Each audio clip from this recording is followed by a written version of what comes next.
मध्य प्रदेश के दतिया जिले से अजब गजब तस्वीर सामने आ रही है तो वहीं सिस्टम की लापरवाही पर पोल हुई दिखाई दे रही है, जहां मृत्यु के बाद व्यक्ति के मृत शरीर को मुक्ति के त्रिपाल का सहारा लेना पड़ता है और यह स्थिति बारिश के मौसम में और भयावह हो जाती है।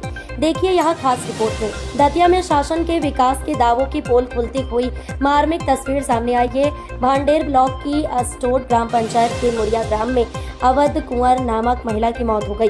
आजादी के 78 साल बाद भी गांव में एक मुक्ति धाम नहीं बन पाया है, जिसके कारण बारिश में अगर किसी की मृत्यु हो जाए तो ग्रामीण अंतिम संस्कार के लिए परेशान होते हैं। अवध कुंवर के अंतिम संस्कार के लिए ग्रामीण एक बरसाती पॉलिथीन लेकर आए और पॉलिथीन लगाकर महिला का अंतिम संस्कार किया गया। प्रदेश में कांग्रेस और भाजपा का लंबे समय तक शासन रहा है। दोनों दल प्रदेश में विकास के लंबे चौड़े वादे करते हैं, लेकिन असल तस्वीर बहुत भयावह है। विकास की बात छोड़िए, मोरिया ग्राम में शमशान घाट तक नहीं है। गांव में जब किसी की मौत हो जाती है तो ग्रामीणों को बरसाती लगाकर महिला का अंतिम संस्कार करना पड़ता है। गांव में मुक्तिधाम नहीं होने के संबंध में ग्राम पंचायत के सचिव मुक्तिधाम का एस्टीमेट तैयार होने की बात कहते हुए नजर आ रहे हैं।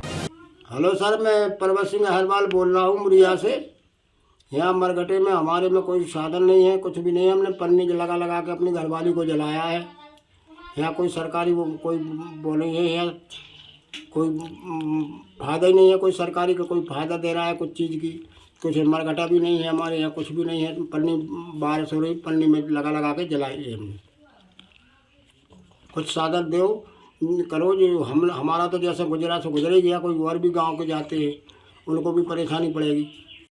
अरविंद पारासर, ग्राम पंचायत सहायक सचिव मुरिया में शांति धाम के लिए पहले ज़मीन का इशू था, लेकिन हमारे वरिष्ठ अधिकारियों, सरपंच और ग्रामवासियों के द्वारा ज़मीन के मुद्दे का निराकरण कर लिया गया है और ग्राम पंचायत द्वारा मुरिया के लिए शांति धाम का एस्टीमेट भी बन गया, जिसकी लगभग लागत 2,35,000 रुपये है।